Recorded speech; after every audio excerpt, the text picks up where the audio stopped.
Primeiramente, bom dia a quem nos acompanha aí pela internet, bom dia a todos. Primeiramente, queria agradecer a presença do Dr. Álvaro Pinheiro. Muito obrigado pela sua presença aqui, viu, Álvaro? É um prazer para nós recebê-lo e como todos já podem ver hoje, essa reunião tem um cunho muito importante, porque a inteligência artificial é algo que mexe na vida cotidiana de todos e a gente precisa entender um pouco como é que a gente pode aproveitar essa ferramenta para ajudar na nossa tarefa aqui na nossa junta comercial. Eu queria passar a palavra aqui para o nosso Heitor. Ele é quem vai presidir essa sessão, na condição aqui de nosso diretor na área de TI. E eu queria, então, que todos pudessem fazer uma boa reunião e aproveitar essa oportunidade excelente que o doutor Álvaro nos propicia nessa manhã. Muito obrigado a todos.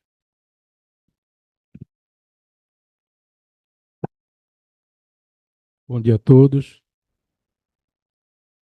Bom, a gente teve a ideia dessa palestra, né, no encontro que eu tive aqui com a secretária Amanda, né. Ela me pediu que a gente tentasse explorar o uso da IA no dia a dia, visto que a IA está presente, né, em todo no nosso cotidiano. Então, Álvaro é um colega AGTIC da ATI, eu sou AGTIC Romero também. E aí a gente teve a ideia de convidar Álvaro, que vocês vão ver que talvez seja daqui de Pernambuco uma das pessoas mais capacitadas para falar de inteligência artificial. Eu vou falar um pouco do mini currículo de Álvaro, mini currículo, tá? Porque o currículo todo a gente não vai conseguir. Álvaro Pinheiro é coordenador de Sistemas, Automação Digital e Inovação da Procuradoria-Geral do Estado de Pernambuco, PGE. PhD em Engenharia de Computação pela Universidade de Pernambuco, pós-doutorando em Inteligência Artificial na Universidade Federal de Pernambuco, mestre em MBA, especialista, bacharel em computação, membro da Câmara de Governo Digital de Pernambuco e analista em gestão de TIC do Estado de Pernambuco, da Agência de Tecnologia da Informação e Comunicação. Álvaro, gostaria de convidá-lo para você proferir sua palestra. Muito obrigado por ter aceito o nosso convite. É uma honra para a Junta e para a SEDEP estar recebendo aqui. Eu acho que vai ser de grande valia essa manhã, né? Eu te dei uma hora mais ou menos, foi para falar, não foi mais ou menos isso. E não, mas fique à vontade e depois a gente abre para as perguntas, tá bom? Obrigado a todos.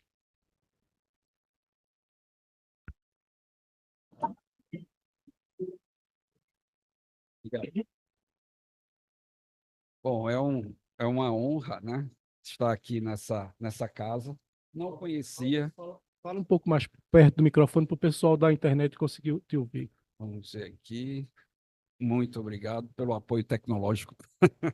Me escutando melhor todos. Então, assim, em primeiro lugar, agradecer o convite, né, do presidente da casa, dos meus amigos AGTICs, né, analistas em gestão, tecnologia da informação, Heitor e Romero. Somos da ATI, né, o órgão que coloca os AGTICs nos vários órgãos do governo para fazer essa gestão da tecnologia da informação. E é uma honra estar conhecendo a JUSEP, né? Eu nunca tinha vindo aqui para essa casa e fiquei impressionado com a estrutura, né, da casa, muito boa. Então, todos estão muito bem acomodados nessa excelente estrutura. Conheci a JUSEP na sua função, que é de grande relevância para o Estado.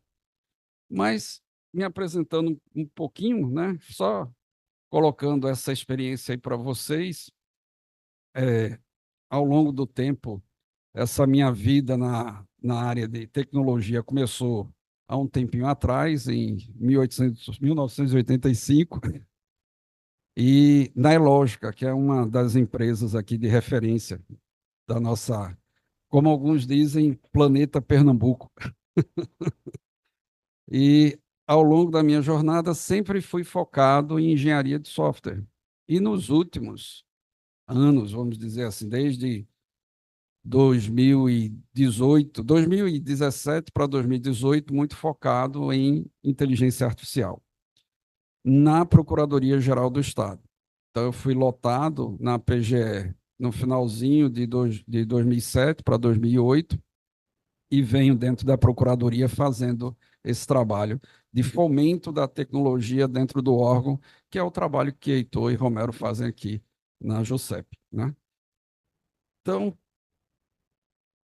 eu deixo disponível aqui, quem quiser apontar seus celulares para esse QR Code, mas esse material eu vou deixar disponível para Heitor e Romero, para que eles possam divulgar internamente. Eu tenho um canal no YouTube que eu saio semanalmente colocando vídeos sobre ciência de dados e afins. Então, quem é aficionado por essa área como eu, sejam bem-vindos a participar desse canal. Bom, eu vou começar essa palestra falando de Klaus Schwab. Klaus Schwab é um cientista muito conhecido e renomado no mundo todo e que ele praticamente foi o que denominou isso que nós chamamos de quarta revolução industrial. Nós vivemos hoje na quarta revolução industrial. E ele chamou essa quarta revolução industrial de era do conhecimento. Então, em 2016, houve a Convenção de Davos, onde ele trouxe essa denominação. E o que é que essa denominação nos diz, né? Usando as palavras do próprio Klaus Schwab, né? Ele tem um livro que eu recomendo para todos, que é A Quarta Revolução Industrial. É um livro de leitura muito rápida e um livro muito gostoso de se ler, né? Onde ele mostra todos os impactos dessa tecnologia no mundo. Mas essa palavra, essa frase dele aqui é que é muito significativa, né? As mudanças são tão profundas que, na perspectiva da história da humanidade, nunca houve um momento tão potencialmente promissor ou perigoso, né? Então, obviamente, inteligência artificial é a palavra, vamos dizer assim, de ordem do mundo, né? E tem sempre comentários, tanto positivos como comentários negativos. A realidade que a gente pode dizer é que toda tecnologia, sem exceção, ela pode ser usada para o bem ou para o mal. Então, não existe como você ter um desenvolvimento tecnológico e dizer que ele só é utilizado para o bem, porque depende dos objetivos de quem usa. Agora, se a gente olhar em termos de inteligência artificial, ele é uma ferramenta. Então, o grande problema que eu costumo dizer é que as pessoas olham para a inteligência artificial muito, vamos dizer assim, com um viés muito de ficção científica, né? Skynet. Mas quando a gente olha o código de uma inteligência artificial, ele é um programa de computador. Ele tem entrada, processamento e saída. Ele é uma matemática que, dependendo da abordagem que esteja sendo utilizada, ela vai ser probabilística. Por exemplo, quando a gente fala de GPT da OpenAI, ela, na verdade, é uma rede neural artificial que usa funções para fazer uma probabilidade de melhor resposta. É isso que é inteligência artificial. Agora, qual é a diferença, então, de um algoritmo de inteligência artificial para os algoritmos tradicionais que todos nós usamos e que é de comum conhecimento de todos? É que ele é inspirado no cérebro humano. Quer dizer, a lógica, os modelos que são usados para as redes generativas, que são um subconjunto das redes neurais artificiais, é que esses modelos foram inspirados nas sinapses do nosso cérebro. E com a evolução da pesquisa, porque essa pesquisa começou na década de 40, muitas vezes eu escuto alguém dizer, não, porque em 2011, quando começou a surgir inteligência artificial, inteligência artificial não começou em 2011. A sua pesquisa começou exatamente em 1943, com um neurocientista, Macaulay, e um matemático, Pitts, que criaram um neurônio chamado neurônio de Macaulay-Pitt, em homenagem a esses dois. A partir da década de 40, começou a se pesquisar fortemente esse campo que a gente chama da ciência da computação, hoje de inteligência artificial, até porque esse nome não existia na época. tinham vários nomes que se davam, tipo máquinas pensantes, autômatos. Foi em 1953 que John McCarthy, um pesquisador, fez um congresso que trouxe todos esses pesquisadores dessas áreas e criou esse nome inteligência artificial para não dar, assim, vamos dizer, não criar ciúmes na área da pesquisa, colocando os nomes que eram vigentes na época, né? Tipo máquinas pensantes e autômatos e assim por diante. Então, para ele conseguir juntar todos esses grupos de pesquisa, ele batizou de inteligência artificial, que foi o nome que vingou e é usado até hoje. Apesar de que, em 1956, foi trazido um novo termo, que é chamado de aprendizado de máquina. Todo mundo aqui escuta também machine learning, que muitos pensam que é um sinônimo de inteligência artificial, mas, na verdade, aprendizado de máquina é um subconjunto de inteligência artificial. A inteligência artificial é um mundo. É um Daí mundo. não pode ficar em pé. Nessa hora ele é velho. A coluna dói. Estou mexendo bem, Keita. Aí, para colocar aqui essa evolução, né, da inteligência artificial que veio lá da década de 40, e a cada novo período nós temos uma nova hype, né? Hoje a gente vive a quarta onda de inteligência artificial, graças ao OpenAI com o lançamento do GPT.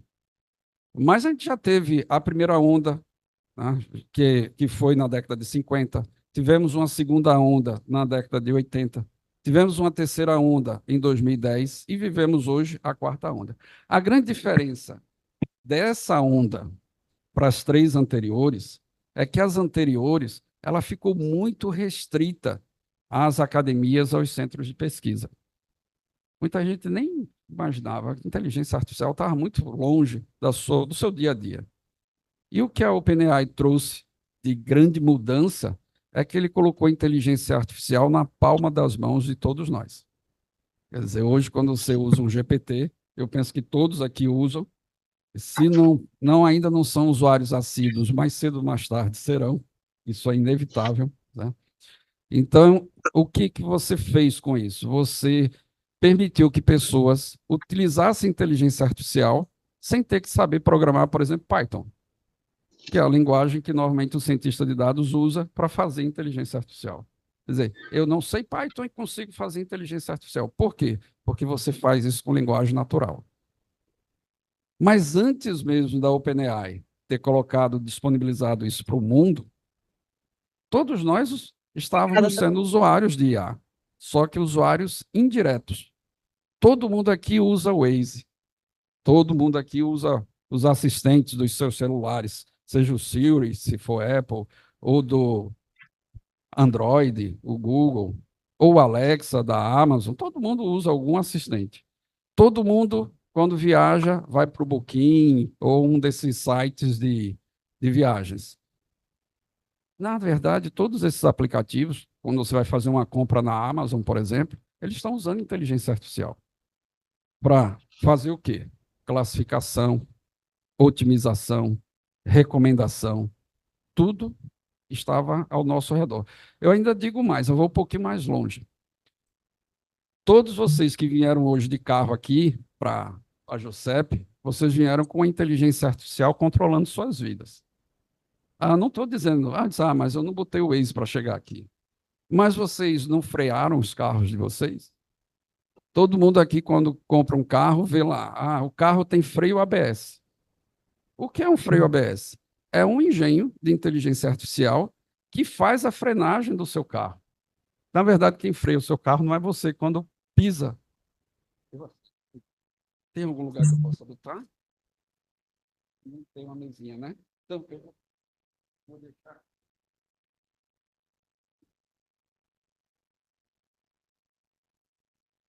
Quando você pressiona o pedal do seu freio, tem esse engenho que verifica a velocidade que você vem e qual é a força de frenagem que você bota no pedal, para que ele evite, por exemplo, o capotamento, a derrapagem, Subir desse, vendo aqui. da velocidade. Aqui. Dependendo da velocidade que você venha, né?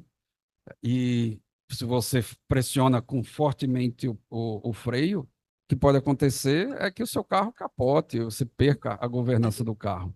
Então, hoje todos têm carros que quando você está numa certa velocidade se aproximando do veículo da frente, ele começa a disparar um sensor de proximidade. Quer dizer, tudo isso são engenhos de inteligência artificial.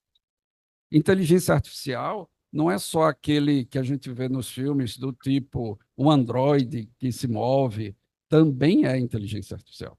Mas inteligência artificial é um mundo que tem vários subconjuntos ou disciplinas, como robótica, como visão computacional, semiótica, mas o que mais é utilizado pelas organizações é aprendizado de máquina.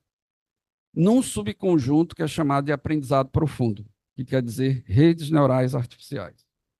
Então, hoje, as organizações, qualquer que seja, pública ou privada, ela não consegue sobreviver ou fazendo a sua missão, basicamente, utilizando a expertise dos seus colaboradores. Por quê?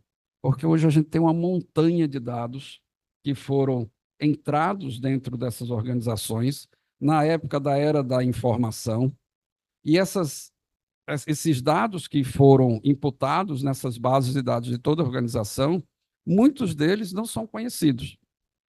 É aquele iceberg que você tem, onde normalmente você só manipula a ponta desse iceberg. E você tem uma montanha desses dados que humanamente é impossível de você manipular tudo isso. Então, hoje, as inteligências artificiais conseguem tratar esses dados. Então, essa é a grande vantagem da organização utilizar a inteligência artificial. É o que nós chamamos de data-driven, que é a gestão orientada a dados. E hoje não tem como a pessoa, sendo uma pessoa jurídica, sobreviver num mundo competitivo, seja em qualquer tipo de missão que a organização tenha, sem fazer uso dos seus dados para que ele tenha conhecimento dos seus dados, que é a informação. Então, se a gente olhar academicamente, os dados são a matéria-prima das IAs, que sendo processadas geram informação que dão conhecimento para que os gestores tenham a sabedoria de tomada de decisão. E isso faz com que esse ano saiu publicado pelo Fundo Monetário Internacional essa pesquisa, colocando que 40% das profissões no mundo serão deslocadas. O que ela quis dizer com isso? Ela quis dizer que muitos dos trabalhos executados, eles vão ser, entre aspas, apoiados pela inteligência artificial. Vejam, eu não estou dizendo substituídos pela inteligência artificial. Eles vão ser apoiados pela inteligência artificial. Então, vão ter várias atividades, eu posso trazer exemplos, vários exemplos da Procuradoria-Geral do Estado, mas qualquer organização tem seus processos. E se a gente analisar os processos, eles têm atividades que são repetitivas e atividades cognitivas. O ser humano não gosta de fazer atividade repetitiva.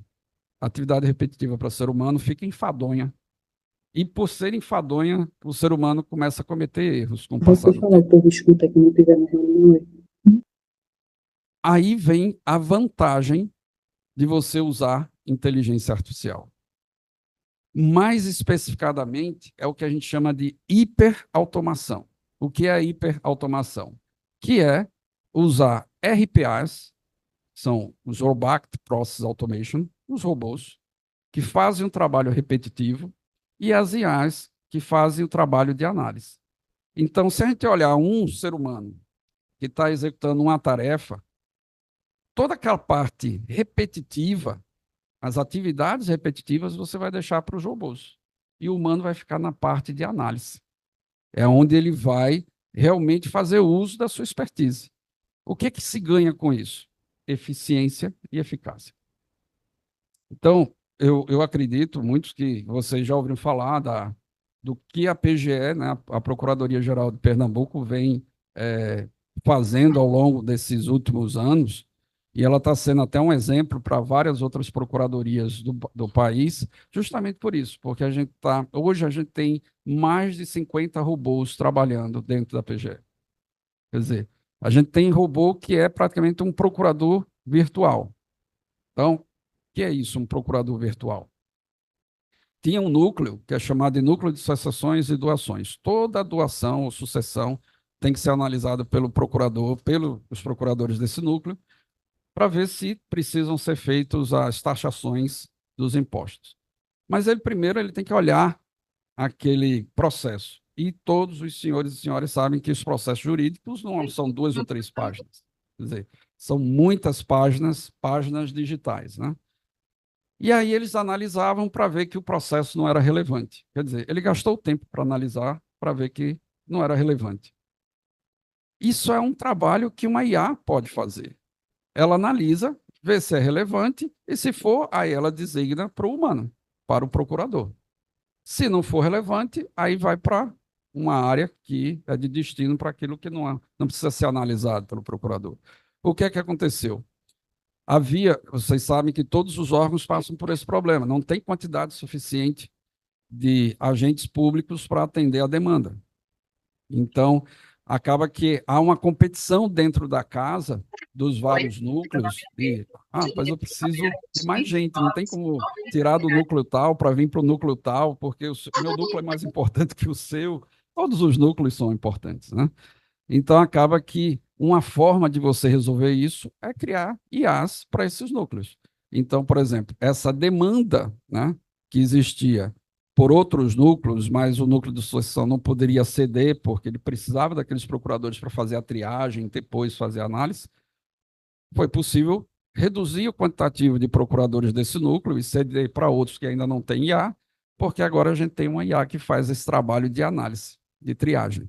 Então, essa é a grande vantagem do uso da inteligência artificial dentro dos órgãos. Inevitavelmente, muita gente diz, e com certeza todos as senhoras e senhores ouviram dizer que nossos trabalhos vão ser substituídos pelas IAs. Não vão, podem ter certeza que não vão. Agora, eu costumo dizer que o profissional que não fizer uso da IA, ele vai ser substituído pelo profissional que faz uso. Isso aí com certeza acontecerá. Por quê? Porque a IA nada mais é do que uma outra ferramenta de transformação, como todas as outras que surgiram. E aquelas pessoas que não se atualizaram naquelas ferramentas do passado perderam espaço. Agora a gente tem essa nova ferramenta transformadora, que as pessoas que não se capacitarem nela também perderão espaço por aqueles que se capacitaram nela. A realidade é essa, mas não quer dizer que irá substituir o homem. O homem é o tomador de decisão, até porque tem certas atividades que você não pode delegar para uma máquina. Que, mesmo podendo a máquina tomar aquela decisão, porque ela foi treinada para isso, mas não faz sentido você delegar para uma máquina a decisão, tem que ser do homem.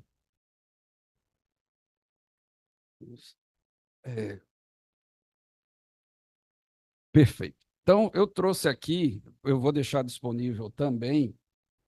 Essa foi a minha tese de doutorado, né? Aí tem toda a minha pesquisa durante os 4 anos de doutorado foi muito focado nessa parte de dar apoio à tomada de decisões fazendo uso de inteligência computacional. Muito se fala em inteligência artificial, mas inteligência artificial, como eu disse, é um campo maior, que tem vários subcampos. E quando a gente fala de inteligência computacional, a gente está falando de algoritmos não simbólicos, redes neurais artificiais. Então, meu foco foi usando o que a gente chama de black box. Por que isso? Porque as redes neurais artificiais ela tem toda uma arquitetura muito complexa por trás. E aí esse é um grande problema no setor público. Por que é um problema no setor público?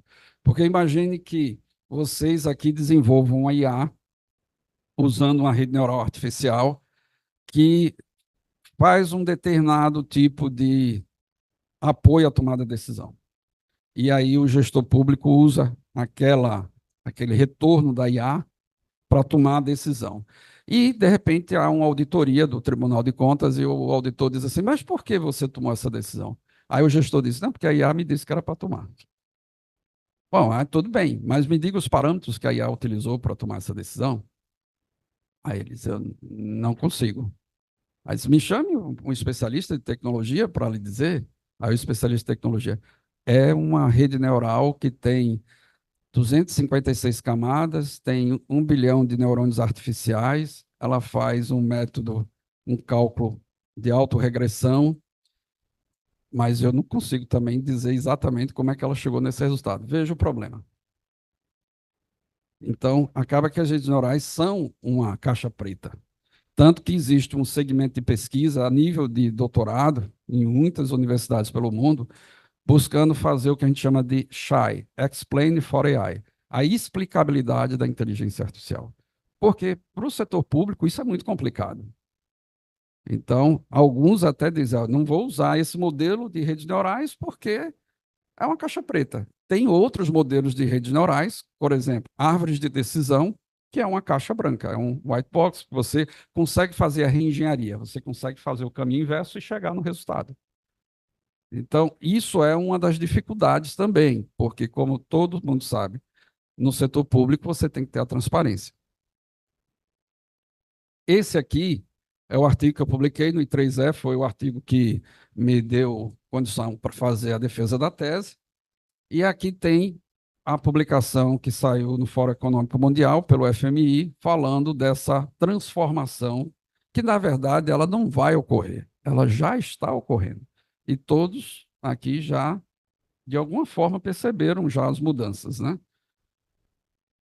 Aqui estão as referências. Bom, esse gráfico aqui é de um pesquisador chamado Kai-Fu Lee. Ele tem um livro chamado Inteligência Artificial. Eu recomendo fortemente dois autores, dois cientistas. Um é o Kai-Fu Lee, Inteligência Artificial, e o outro é Nick Bostrom, de um livro chamado Superinteligência. Como eu disse no início, nada é 100% positivo ou 100% negativo. Toda tecnologia ela pode ser usada para o bem ou para o mal. E aí, são duas visões que são importantes todos terem. Então, eu sempre recomendo ler esses dois livros. O de Kai-Fu Lee, você tem aquela visão que eu chamo a visão do copo meio cheio. E o de Nick Bostrom, você tem aquela visão do copo meio vazio. Tá? E aí, você juntando os dois, você acha que chega mais próximo da realidade. Mas o que a gente pode observar nesse gráfico feito por Kai-Fu Lee, não existe nenhuma área no mundo hoje que não possa ter o uso de inteligência artificial. Todas as áreas podem fazer uso de inteligência artificial. Porém, existem aquelas que são mais suscetíveis ao uso de inteligência artificial. Então, se a gente olhar aqui esses quadrantes, vocês vão ver que existe o baseado em criatividade ou estratégia, característica marcante do ser humano. E, se a gente olhar nesse X e nesse Y, focado no social, quer dizer, focado nas relações humanas. Aí, os humanos usam a inteligência artificial como um apoio. Isso é o objetivo. Não tem sentido você botar um IA para fazer um trabalho só sem humanos nesse processo. Mas se a gente olhar no segundo quadrante, quando é baseado em otimização, também sendo social, em relações nas partes, tudo que envolve a relação humana, pode-se utilizar IA como foco central, mas sendo supervisionada por humanos. Porque o objetivo ali é otimizar. Mas quando não tem o foco humano, é asocial, focado em otimização, é feio, é tipo o freio ABS que eu falei. Não tem sentido você ter, na hora de frear, ele perguntar, vou frear com tal, não, aí ele vai fazer o trabalho para você. Então, aí é totalmente IA. Agora, se for mesmo associal, mas baseado em criatividade e estratégia, aí é uma decisão dos humanos, de só usar IA ou usá-la como um complemento, um suporte à decisão. Mas observem que não tem o que das nossas atividades humanas que não possa ter uma IA trabalhando a nosso favor. Ou, como alguns dizem, contra, né? Mas o que é que essas IAs podem nos ajudar em termos de organização? Aí entra o que todo mundo escuta, né?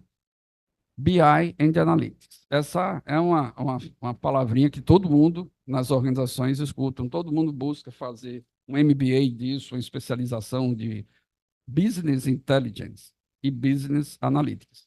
Em outras palavras, quando a gente fala de BI, você quer que um algoritmo, um modelo, analise aquela montanha de dados que você tem na sua organização para descobrir os problemas que já aconteceram. Se você descobre os problemas que já aconteceram, você pode fazer o diagnóstico e evitar que eles voltem a acontecer. Mas o principal, que todo mundo quer usar IA, é usar IA com a bolinha de cristal. Quer dizer, é fazer o BA, o Business Analytics. São os modelos de análise preditiva. Quer dizer, eles querem ver os problemas que estão para acontecer, para fazer a análise prescritiva. É aquele exemplo. Se o navio continuar nessa rota, vai bater no iceberg. É tiro, é certíssimo isso. Então, ele precisa fazer um redirecionamento da rota. Então, análise preditiva é isso. É ver os problemas que estão para acontecer. E análise prescritiva é fazer a correção de rota. Isso é o que fazem que as organizações hoje consigam sobreviver. No setor privado, é o que a gente pode dizer, se não estiver fazendo uso com a inteligência competitiva que faz parte de todas as organizações hoje, ela está fadada ao insucesso. Insucesso no setor privado é fechar. No setor público, o que eu digo é o seguinte, se não fizer uso, não vai fechar, mas está fadado a não atender a sua missão. Quer dizer, ele não vai atender ao cidadão. Então, é necessário que o setor público também invista em inteligência artificial. Eu costumo até dizer que a sociedade, ela está se tornando a sociedade 4.0. Se os órgãos públicos não se tornarem 4.0, eles vão ficar muito aquém da sociedade. E qual é a sociedade que vai querer um órgão que não atende às suas demandas, né? Um órgão que ele é obrigado, um serviço público, ele é obrigado a se deslocar fisicamente para aquele serviço, para fazer o atendimento, às vezes pegar uma fila gigantesca. Se no resto do mundo ele faz isso online, da sua casa, do seu celular. Então, a transformação digital é isso. Uma coisa que eu coloco, como eu faço parte do Comitê de Governança Digital, que é associado à Secretaria de Transformação Digital da Secretaria de Administração, que o secretário é Miguel Bahia, e nas várias discussões, nas reuniões, uma coisa que a gente entendeu fortemente é que antes da transformação digital tem que ter a transformação cultural, porque a resistência faz parte do ser humano. Ninguém gosta de sair do seu ponto de conforto. Aquilo que você sabe fazer, vem uma tecnologia que vai melhorar o seu trabalho. Mas você não quer reaprender uma nova tecnologia, isso é natural em todos nós. Mas no momento que você se dedica a sair do seu ponto de conforto e se adaptar àquela nova tecnologia, aí você vê quanto tempo eu perdia fazendo como eu fazia. E aí chega aquele ponto que se aquela tecnologia falha, porque toda tecnologia falha, por questão de falta de conexão com a internet, e o que for. Aí você, não consigo mais trabalhar, porque eu não vou fazer o meu trabalho que eu gastava uma semana, que hoje eu faço em 1 hora. Tem que botar a tecnologia de volta. Então, a realidade é essa.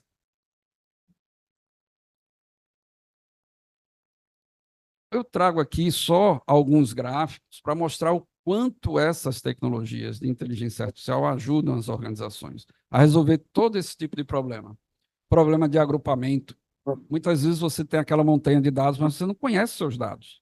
E esses algoritmos de IA agrupam pelas semelhanças matemáticas, porque tudo que acontece aí por trás é matemática.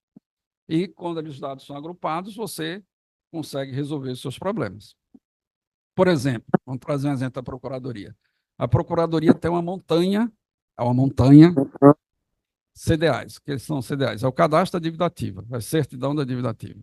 Mas existem vários tipos de devedores. Tem um devedor que deve, mas deve porque não quer pagar. Ele poderia estar pagando. É o que a gente chama de sonegador. Mas tem um devedor que é porque ele está passando por um problema. Mas toda vez que ele equaciona o seu problema, ele paga a dívida. E tem dívidas que não vale nem a pena você se esforçar para ter a recuperação, porque o valor não paga nem o esforço dos agentes públicos em tentar equacioná-lo. Se você agrupa os dados e depois que matematicamente ele deixa os grupos, que a gente chama de clusters, semelhantes matematicamente, você entra nos grupos, o especialista de negócio, por exemplo, o procurador, ele vai ver, ó, eu conheço esses devedores por amostragem.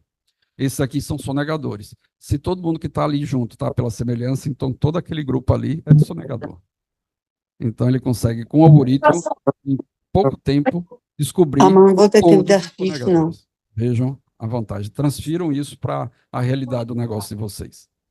Classificação, por exemplo, você tem... O grande problema dos dados é a entrada de dados.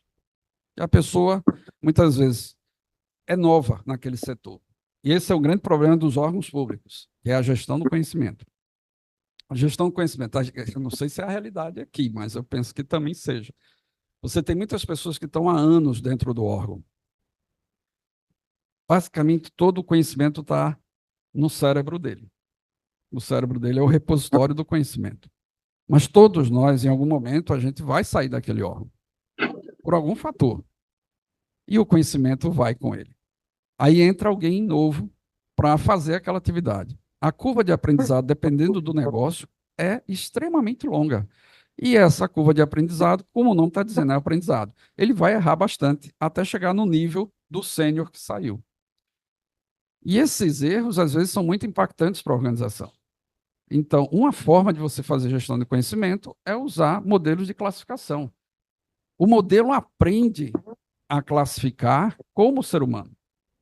Ele aprende a entrar com os dados dentro de um sistema como aquele ser humano fazia com base na expertise dele. Agora, o modelo tem que ser treinado. É rápido? Não é. Por exemplo, a IA que a gente chama de rating da dívida ativa demorou quase 2 anos para ficar pronta. Por quê? Um ser humano aprende rápido alguma coisa? Não. Ele precisa treinar. O processo de aprendizado é errando. Quanto mais você treina, menos você erra. É o mesmo princípio da programação de inteligência artificial, que a gente chama de aprendizado de máquina. A gente vai dar uma montanha de dados, o modelo vai ser treinado nesse vários modelos, o que é mais usado são redes neurais artificiais, e isso vai ter, o que a gente tem várias métricas, né? Que é a acurácia, por exemplo. A acurácia é, vamos dizer, aquele modelo tem uma acurácia de 70%. De 100, ela acerta 70 e erra 30. É boa? Depende do negócio que você está implementando. Pode ser que, se for para a área de saúde, ela tem que ter uma acurácia de 98%. De cada 100, salve 98 e mate 2. Mais 2 é aceitável. É melhor do que deixar aquele problema persistir, que mata muito mais gente. Predição, pronto, aí não precisa dizer, né? Todo mundo quer saber o futuro, todo mundo quer ter uma bola de cristal. Então, esse é o maiores utilizações da IA. Busca e otimização.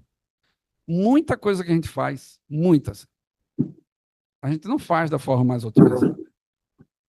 E muito sistema que é construído, que é o que a gente chama de sistematizar, na verdade é transportar aquilo que você faz, entre aspas, manualmente, para um sistema. Não quer dizer que você otimizou. Talvez você tenha acelerado alguma etapa do processo.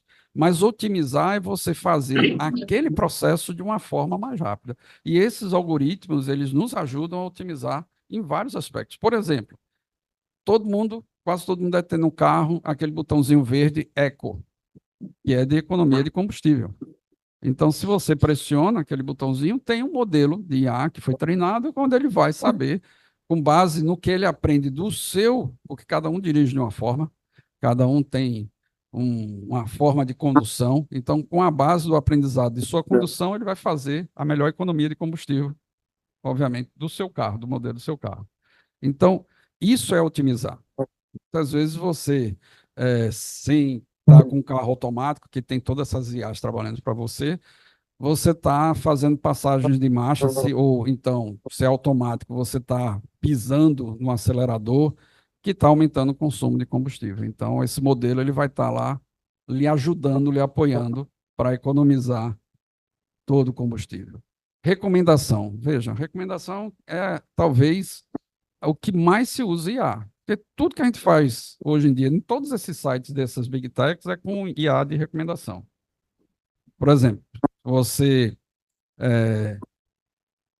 uma experimentação que vocês podem fazer. Todo mundo aqui usa a Amazon. Penso que quase todos usam a Amazon. Se você abrir o seu site da Amazon e chamar o seu colega do lado e pedir para ele abrir o site da Amazon, vocês vão ver que as telas iniciais são diferentes. Por quê? O perfil de compra seu é diferente dele. Então, na verdade, o site ele se associa, se adapta ao seu perfil. Então, hoje, quase a gente não escuta mais falar em spam. A gente recebe ainda, mas quase não tem spam. Por quê? Porque cada vez mais esses sites são assertivos. Ele não manda para você o que não lhe interessa. Ele manda para você o que você sabe que você consome. Tá? Então, obviamente, se você gosta daquilo, você tende a abrir. Então, não vai ser spam. E ainda tem mais. Aí são vários detalhes, né? A IA acaba aprendendo muitas coisas de nós que muitas vezes a gente nem sabe. E isso, por exemplo, se vocês... Eu vou falar uma coisa que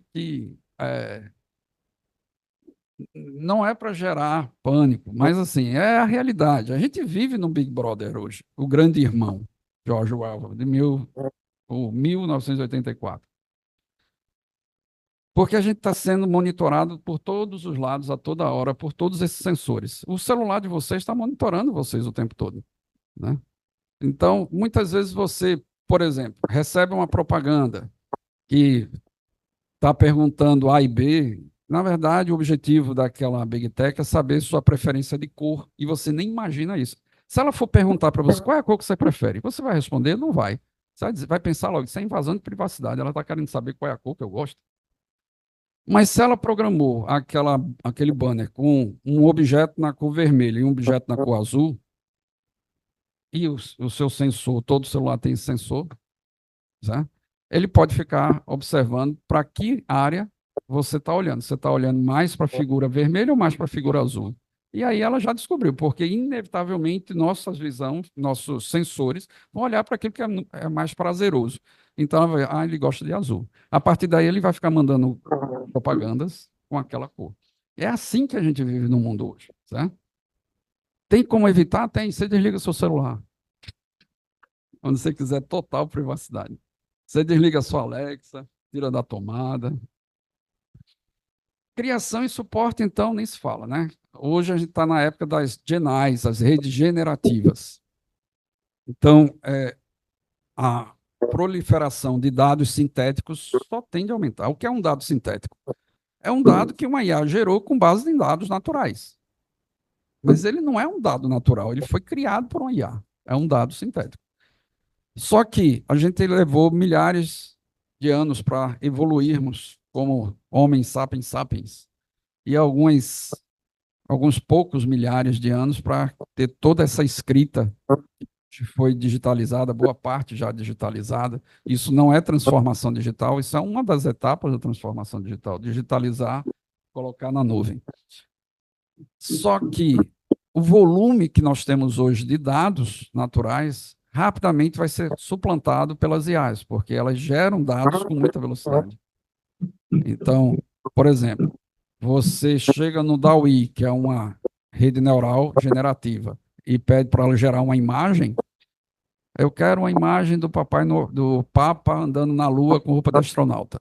Não existe essa imagem, mas ela já foi alimentada com imagens de astronautas, já foi alimentada com imagens da Lua e já foi alimentada com imagens do Papa. Então, ela vai criar uma nova imagem, dado sintético, com o Papa com roupa de astronauta andando na Lua, com uma perfeição cada vez maior, que é o que a gente chama de acurácia. Bem da verdade, muitas dessas IAs já superaram, vou mostrar, vamos ver se é o próximo. Eu vou chegar nele. Mas muitas dessas IAs já superaram o desempenho humano. Eu vou trazer um exemplo aqui. Em 2019, a SDS da Bahia fez a primeira prisão por IA. Quem prendeu foi a IA. Por quê? Porque a SDS da Bahia botou uma série de câmeras com inteligência artificial nos pontos de entrada, nos portais do Carnaval lá da Bahia, e essas câmeras tinham um cartão de memória com a base de dados das fotos dos foragidos, dos principais foragidos lá de Salvador, Bahia. E aí, uma pessoa que estava entrando num desses portais, fantasiado com aquelas perucas carnavalescas, todo pintado, aí deu um match lá dizendo que era um que estava na base. Aí deu o alerta, aí a pessoa foi separada, aí a polícia foi fazer a cariação e era ele, era um foragido. E apareceu no jornal, lá em 2019, a foto dele na base foragido e a foto dele quando foi preso. Eu não ia dizer nunca. Eu podia ter até decorado aquelas imagens lá, vamos supor que eu fosse policial, ia decorar. Tinha só 5. Eu já ia conseguir decorar 5, e olha lá. Mas eu não ia conseguir fazer o médio. Eu ia olhar, aqui não tem nada a ver com isso. Mas para IA, isso aí ela já superou a visão computacional, que é um subconjunto da inteligência artificial, uma subdisciplina. Alguns artigos dizem que a capacidade de percepção de características, generalização do humano na visão é de 92%. As IAs já estão acima de 94%, quer dizer, já superou. Então, várias IAs, se vocês chegarem, usarem o Copilot, por exemplo, que é uma IA da Microsoft que por trás usa o GPT, e vocês são muito bons em português, escrevem muito bem, e chegar assim, escrevendo o seu texto, exemplarmente, como sempre vocês escrevem, e você bota assim, reescreva esse texto com a conotação XYZ, ela vai escrever melhor do que você, pode ter certeza. Não tem como competir. Claro, tem algumas coisas que as IAs não nos superam, certo? Ainda. Alguns cientistas da neurociência colocam da seguinte forma: existe a cognição algorítmica. É aquilo que a gente faz, as sinapses que a gente faz que são algorítmicas, são programáveis. Por exemplo, um cálculo matemático, quando a gente faz algo trabalhado com razão.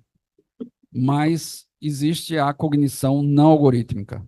Por exemplo, às vezes, todos passam por isso. Você conhece uma pessoa hoje, você não conhece, nunca viu essa pessoa na vida, e você já gerou uma simpatia por ela. De graça. Também nunca viu aquela pessoa, mas já gerou uma antipatia. São coisas que a neurociência ainda não consegue explicar como é que o cérebro funciona nesse aspecto. Isso é o que a gente chama de cognição não algorítmica. Ainda não, se a neurociência não descobriu, não tem como os cientistas da computação fazerem modelos sobre isso. Então, quando vocês escutarem, aquela IA é racista, aquela IA é preconceituosa. Ela não é racista, nem é preconceituosa. O problema é que ela foi treinada com dados enviesados. Se o dado está enviesado, ela vai aprender com o viés do dado. Então, o problema foram dos cientistas de dados, ou dos gestores dos cientistas de dados, que não orientaram para fazer o que a gente chama de limpeza dos dados, que não é fácil fazer isso. Dá muito trabalho. Né? Por quê? Porque qualquer IA, aqui tem o apontador, tem. Qualquer IA é baseada em dados. O que a gente vê de uma IA, o iceberg, a boa parte que está sobre a água, é dados. E trabalhar com dados, você não pode simplesmente botar os dados que você tem na organização. Você tem que fazer o que a gente chama de ETL, extração, transformação, para fazer a carga. Tem que fazer a limpeza desses dados. Isso dá trabalho. Mas se isso é feito, olha quanta coisa a gente consegue.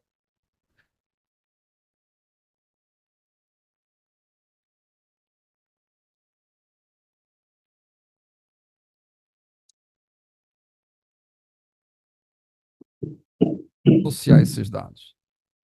Com isso, agrupado e associado, você pode classificar e predizer, para poder otimizar e recomendar. E isso traz muito benefício. Vocês já ouviram falar do estudo de caso chamado Fraldas e Cervejas? Alguém aqui já ouviu falar? Vocês acham que existe alguma associação lógica de fralda e cerveja? Naturalmente não, né? Um produto que é para parte infantil e um produto para parte adultos. Mas se você deixa fralda e cerveja juntos nos supermercados, eles vendem mais. Naturalmente, o humano não teria essa conclusão. Mas as IAs deram esse insight porque elas analisam a correlação dos dados, da montanha de dados.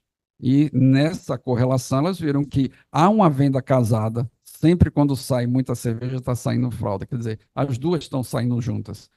E antes elas estavam separadas. Então, para o gestor do varejo e do atacado, disse, vamos botar junto.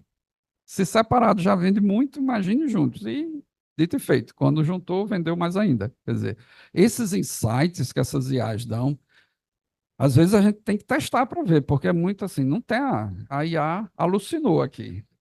Mas é que elas conseguem matematicamente enxergar correlações que nós não temos essa capacidade de manipular gigantesco volume de dados. Essa é a grande vantagem do uso de inteligência artificial.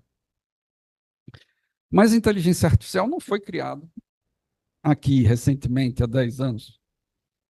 existe toda uma linha de evolução da inteligência artificial que começou lá na década de 40. Então, assim, isso é um processo evolutivo e constante. Eu costumo dizer o seguinte, acho que eu botei esse slide aqui. A gente hoje, eu que trabalho nessa área desde 85, mas focado aí em algoritmos, em ciência de dados, desde 2016, eu me surpreendo com muita coisa que vem nas novas versões das IAs generativas, Gemini, GPT, Copilot. Aí eu fico, veja, hoje se a gente olhar, esses modelos estão na fase bebê, vamos dizer assim. Hoje, esses modelos, eles têm um alcance de contexto, que é conseguir trabalhar com um volume só de milhares, veja, de milhares de tokens. Um token, entenda um token como uma palavra ou um símbolo. Por exemplo, quando eu disser assim, estou dando uma palestra. Estou é um token, dando é um token, palestra é um token, ponto é um token. Quer dizer, todo o símbolo ali é um token. Então, eles conseguem manter uma correlação com apenas milhares de tokens. Por isso que, às vezes, ele alucina. Quando você vai fazendo muita coisa, de repente ele perde, vamos dizer, o foco, porque ele saiu da sua área de contexto, da quantidade de tokens que varia de modelo para modelo. Imagine quando ele estiver trabalhando com milhões de tokens. A previsão é 2025, a Google está lançando o Gemini com milhões de tokens. A OpenAI lançando o GPT-5 com milhões de tokens. Então, eu nem imagino o que é que vai ter aí. Isso a curto prazo. Imagine a médio prazo quando ela estiver trabalhando com bilhões de tokens. E a longo prazo, quando estiver trabalhando com trilhões de tokens. Aí é uma IA que vai fazer coisas mirabolantes, que eu nem imagino o que vão ser as entregas dessas IAs. E aí, se você perdeu o bonde, quando era só milhares de tokens, quando ela era trainee, quando ela chegar a sênior, vai ficar difícil de você acompanhar. Por isso que a gente tem que entrar nessa onda agora e ir acompanhando e crescendo junto com ela. Então, a quarta onda, tudo graças ao OpenAI, que colocou isso na palma da mão, a gente podendo falar ou escrever. Vejam, se vocês têm o GPT e vocês forem para uma nova funcionalidade que foi liberada, isso já estava lá no Copilot, você não precisa digitar, você pode simplesmente clicar lá no microfone e falar. E ele fala com você, não é mais aquela voz robotizada que muita gente não gostava. Agora você até define o tipo de sotaque que ele vai te dar, certo? Já já vai ter assim, você vai escolher, você quer sotaque pernambucano, mineiro, carioca. Obviamente todo mundo vai querer pernambucano, não sou eu que estou dizendo, muita gente diz que é um sotaque que quase todo mundo gosta. Então, vale entender que IA é uma tecnologia transformadora. Como o motor a combustão foi, como os computadores foram, como a internet foi, como o celular foi. IA é mais uma tecnologia transformadora. Alguém hoje vive sem celular? Tem como, né? Se a pessoa for ermitão.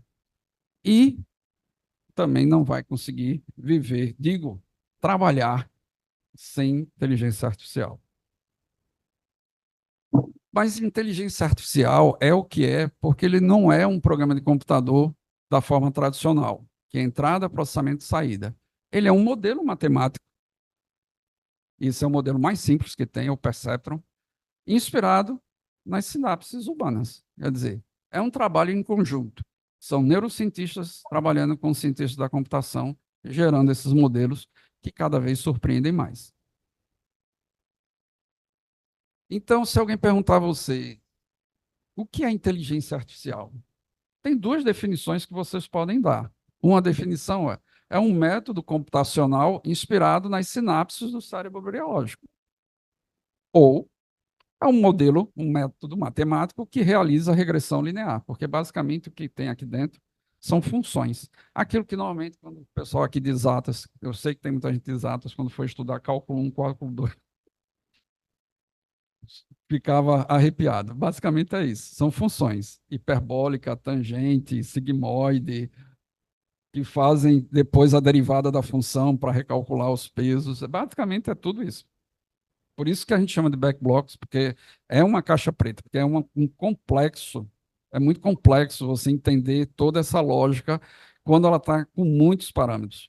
Para vocês terem ideia, o GPT-4, eu não estou falando do 4o, que é o mais atual, é o 4. O artigo de publicação disse que ele faz 1 trilhão de cálculos internamente. É muito cálculo para você fazer uma reengenharia. Bom, basicamente, o que é uma rede neural artificial é algo que busca simular isso aqui. É inspirado, ele busca simular, certo? Então, o nosso cérebro é uma rede de neurônios, onde você tem, a neurociência já sabe que hoje a gente tem bilhões de neurônios, um neurônio se conecta a milhares de outros neurônios, e quando você está aprendendo alguma coisa, aquela palavra que você aprendeu, o significado dela, foi feita uma sinapse. Se você não conseguiu transferir isso da sua memória de curto prazo para a sua memória de longo prazo, você vai perder aquela informação. Mas cada um tem seus métodos ao longo da vida que vai aprendendo como fixar aquilo. Normalmente, a melhor forma de fixar é ensinar. Quando você ensina para alguém, você fixa aquela informação.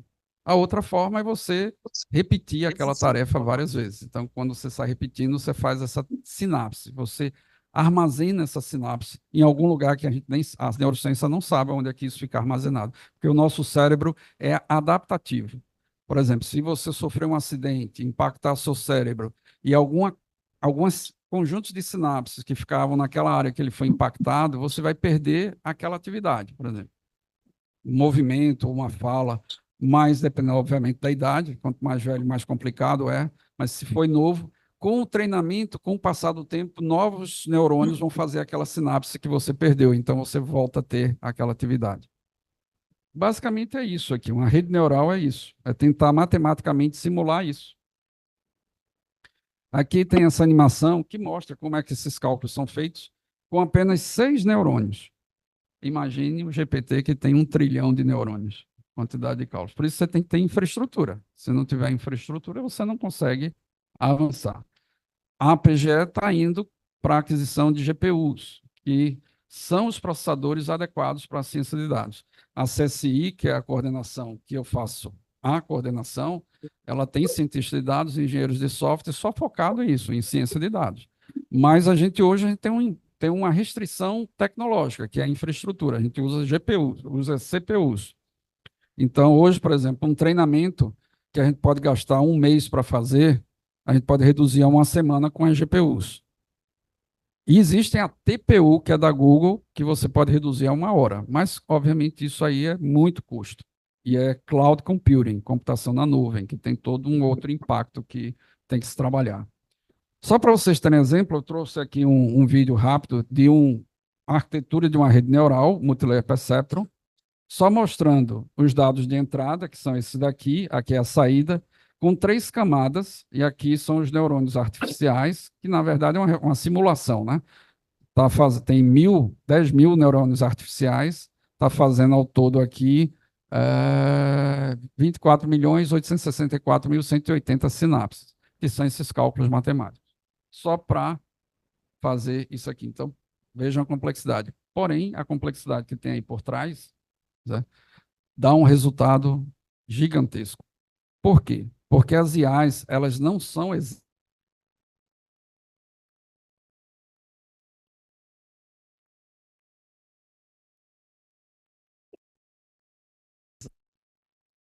o presidente da UFSC fosse o reitor da universidade. Aí ele chegasse para mim e dissesse: Álvaro, eu quero uma IA para substituir meu sistema acadêmico, para dizer se o aluno está aprovado ou reprovado.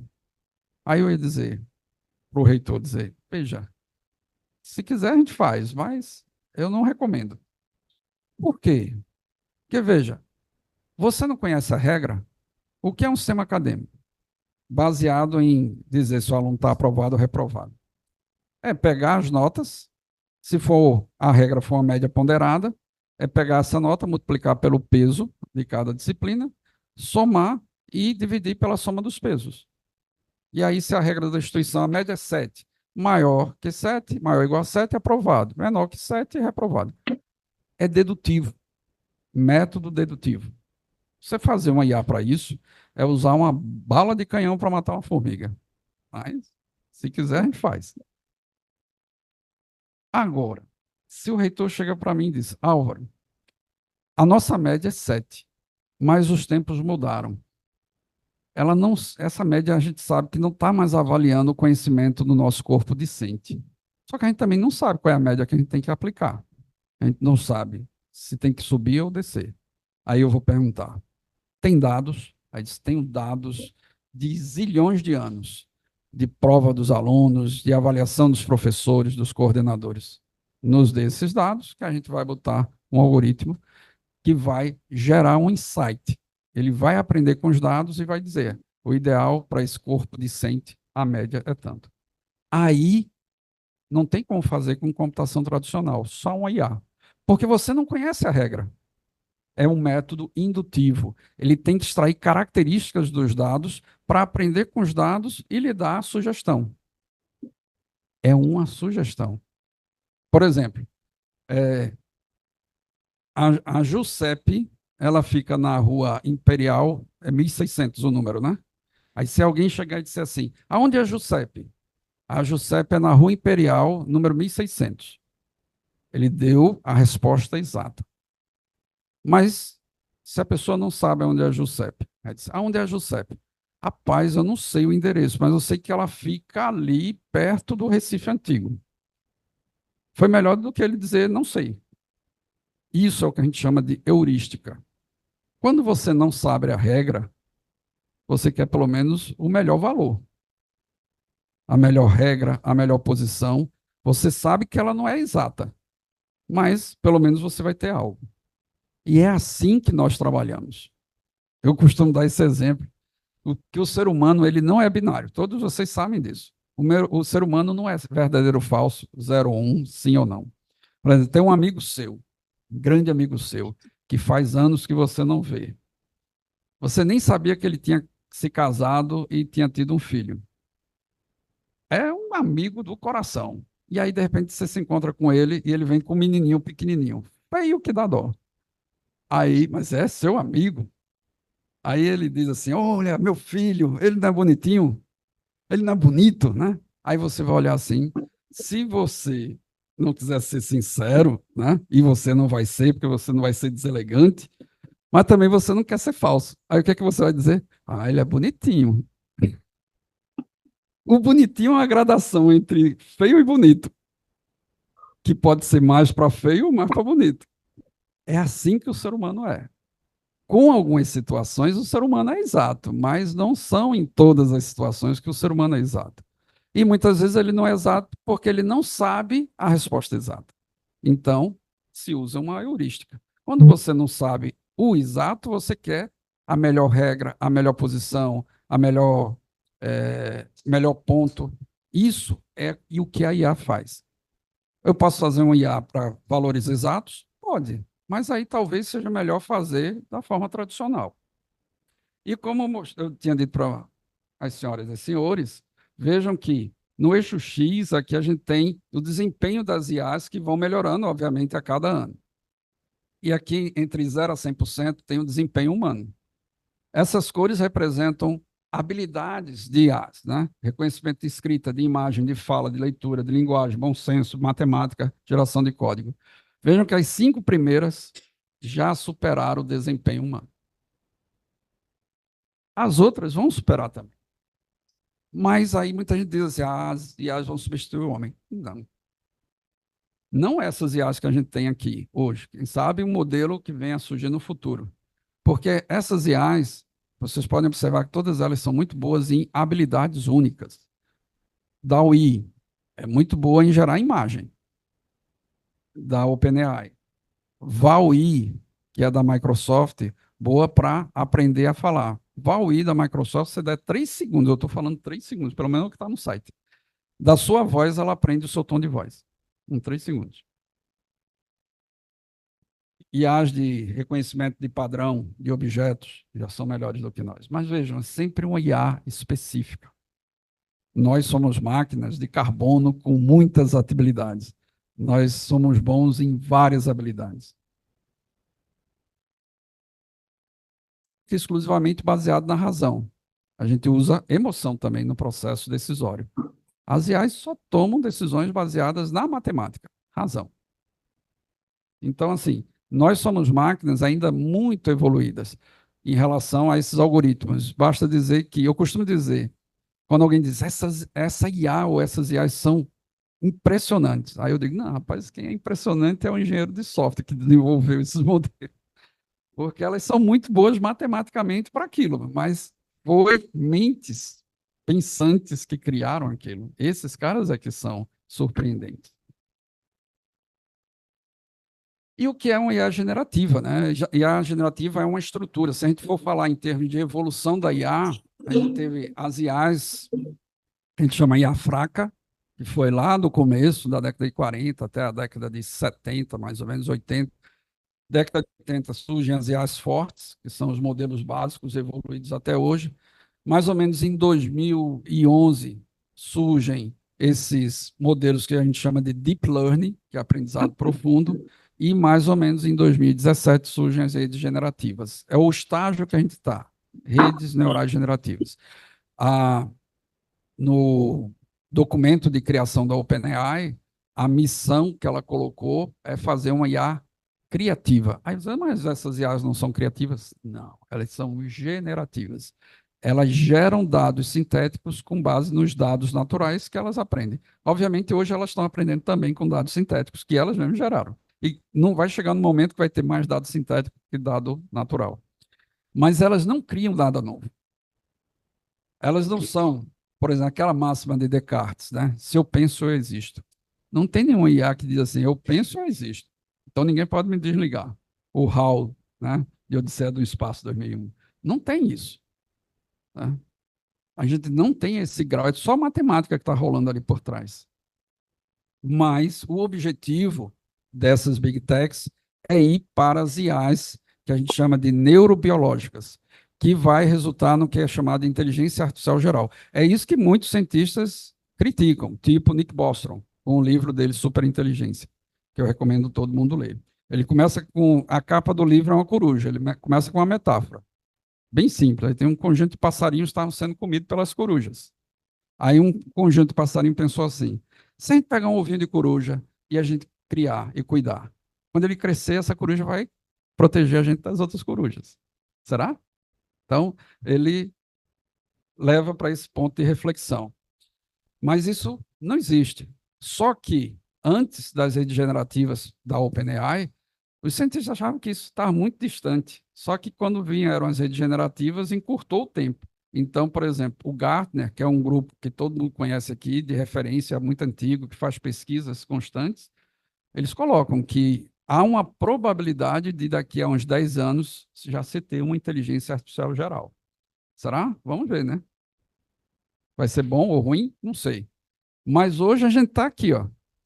GPT, Gemini, Copilot, Mistral, Perplexity, Pangu Sigma, Wudao, são tudo exemplos de redes neurais. Pangu Sigma e Wudao são chinesas. O número de cálculos é muito maior do que o GPT, só que a gente não usa, né? Por conta desse mundo acirrado que nós vivemos hoje. Mas vejam que elas trabalham com milhares de tokens e fazem trilhões de cálculos internamente. Elas aprendem com uma larga quantidade de dados. Por isso que a gente chama de LLM, Large Language Model, que é um largo modelo de linguagem.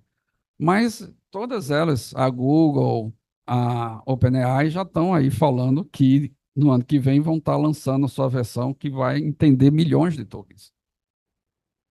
Aí provavelmente vão fazer 4 trilhões de parâmetros.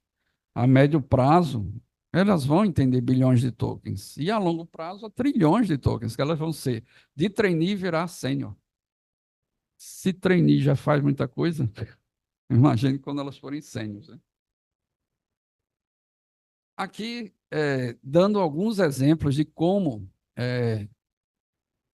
essas IAs podem ajudar vocês no dia a dia. Eu botei até um vídeo no canal, até o Romero disse que assistiu quando estava viajando, falando dessa ferramenta aqui, que é maxai.me, que na verdade é uma ferramenta que congrega vários modelos de linguagem. Você pode, num lugar só, estar usando GPT, Gemini, Mistral, quer dizer, várias dessas ferramentas. Mas o interessante são os serviços, né? Por exemplo, hoje esses modelos, independente se você está nessa ferramenta ou quem usa o Copilot ou o Gemini da Google, ou o que for, o GPT.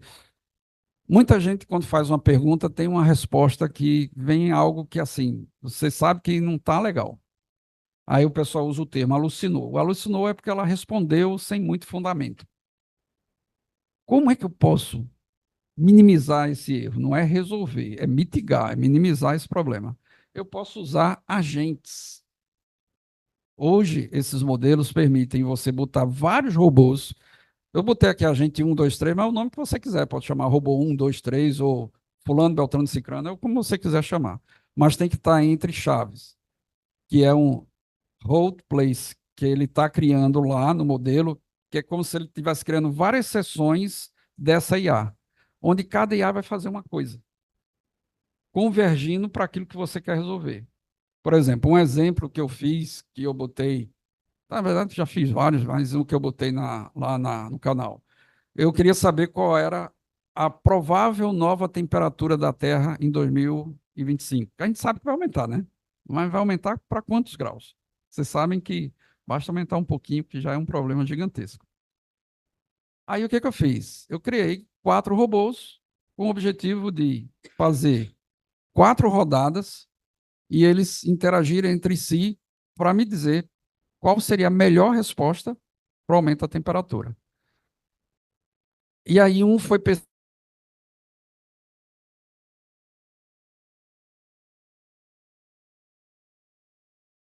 MOA, a MOA, que é uma agência americana de climas. O outro foi pesquisar na NASA, o outro foi pesquisar no JPL, alguma coisa, que é a agência japonesa de climas, e outra foi pesquisar em outra agência, que eu esqueci a sigla. E cada um saiu buscando a sua informação. Mas na segunda rodada, mais ou menos assim, ele diz, analisando a resposta do robô 1, eu acho que tem sentido o que ele disse, vou mudar a minha opinião. Analisar o robô na terceira rodada, o robô 3, analisando as respostas do robô 1 e 2, eu acho que faz mais sentido esse aumento devido. Aí no final ele te diz a resposta que vai estar mais assertiva.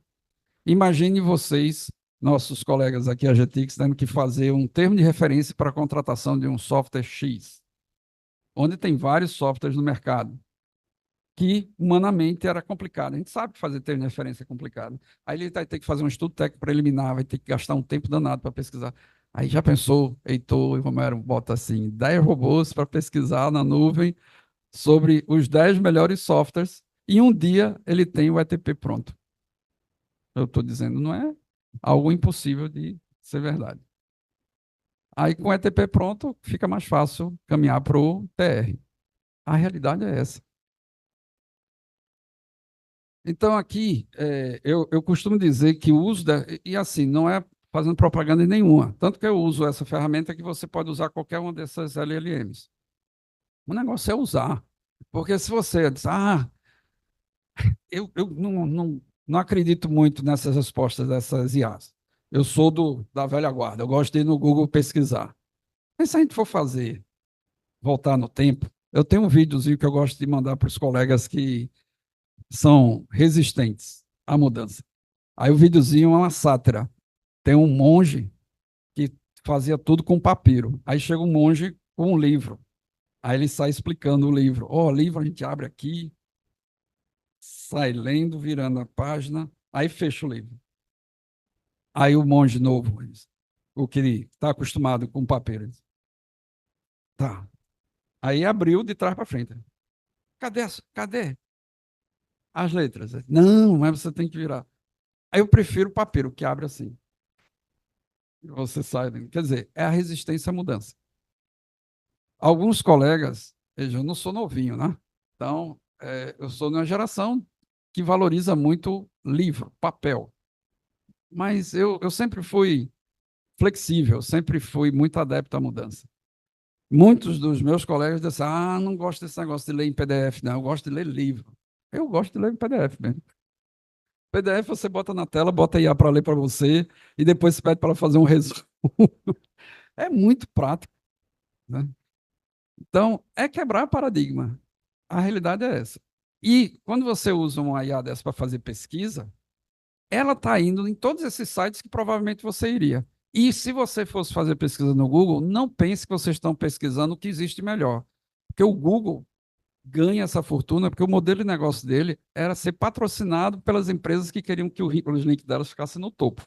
Não quer dizer que eram os melhores. Então, é um outro caminho muito mais fácil. Não quer dizer que o que ela traz para você, você tem que confiar 100%. Você tem que fazer a análise da resposta, como você faria em qualquer processo necessário. Outro exemplo do Copilot, né? Aqui, o Copilot, se vocês baixam o Edge, que é o navegador da Microsoft, ele já vem com o Copilot free, mas ele não está embutido no Office. No Office você tem que pagar para ele colocar esse plugin no Office. Mas quando você bota, estão vendo esse íconezinho aqui? Quando você clica nele, abre um prompt. Aí você digita assim: escreva um ofício da secretaria tal para a secretaria tal, falando do assunto tal, num texto formal, no estilo do governo do estado de Pernambuco. Aí, enter. Aí ele gera para você um ofício. Aí você simplesmente vai lá e faz o ajuste fino. Qual é o mais fácil? Então, a tendência é cada vez mais as pessoas estarem usando isso. Tá? Você tem uma gravação, tem 2 horas de gravação lá. Aí alguém diz assim: olha, esse vídeo é importante que fala sobre XYZ. Mas o XYZ que você quer escutar está em algum ponto dessas 2 horas. O resto não lhe interessa. Aí você bota a IA para resumir o vídeo. Aí ela vai resumir o vídeo. E depois você pergunta: o assunto XYZ está em qual minutagem? Aí ele vai dizer: está no minuto tal, no segundo tal. Aí você vai direto naquele ponto e escuta o que você quer escutar.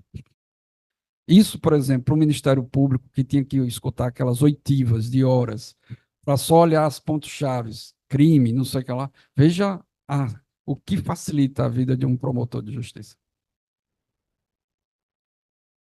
Aí, o resumo, né? Você pega um PDF gigantesco, eu tinha que ler muito o PDF, ainda tenho, né? Ainda estou fazendo pós-doutorado. Aí, às vezes tem artigos de pesquisa que tem 50 páginas. E aí você quer ver se pelo menos o artigo vale a pena você parar para ler com detalhe. Aí você manda resumir o artigo, aí ele traz o resumo, diz, tem os tópicos que eu quero. Ou não tem. Se não tem, já descarta. Não vou gastar meu tempo lendo 50 páginas que não vai me ser útil. Né? Isso aqui é mostrando o dado sintético. Veja, foi ano passado, eu inovei, mandei minha mensagem de Natal. Tá? Não sei se eu mandei para Romero e para Heitor, mas acho que eu mandei para vocês dois. A minha mensagem de Natal, eu quis inovar. Disse: eu vou fazer o seguinte: eu vou no GPT e vou pedir, aí fiz um prompt. Escreva uma mensagem de Feliz Natal e Próximo Ano Novo com foco em inteligência artificial. Aí ele gerou um texto lindo, que obviamente eu não iria ter a criatividade para gerar aquele texto. Aí copiei o texto. Aí fui para essa IA, que o nome dela é DID. Ela usa uma rede neural diffusion, que ela faz o seguinte: ela pega o texto, aí você escolhe a voz, né? E aí ela fala aquele texto com aquela voz que você escolheu. Mas só que ela faz uma coisinha melhor. Você pega uma foto sua e ela anima a foto com aquele texto e com aquela voz que você escolheu. Aí fica a cabecinha balançando, a boquinha falando. Se a foto tiver, se a imagem tiver pequenininha, a pessoa não percebe. Se tiver muito ampla, a pessoa tá esquisito essa fala aí. Mas essas redes cada vez estão melhores, né? Elas geram cada vez mais uma animação mais natural. Você já deve ter visto aí vários exemplos Então, assim, cada vez mais você vai poder dar animação. Imagine, eu faço muita aula. Só que sou eu mesmo, viu, pessoal? Não é IA fazendo, não. Mas vai chegar um tempo que você pode botar um IA, você faz o texto e bota IA para falar como se fosse você. Veja a economia de tempo enorme. É a tendência. Aí você vai para uma reunião, né? Todo mundo super estressado, cheio de coisas para fazer no seu dia a dia. Foi a reunião de 3 horas, de assunto importantíssimo. Terminou a reunião, vamos fazer a ata.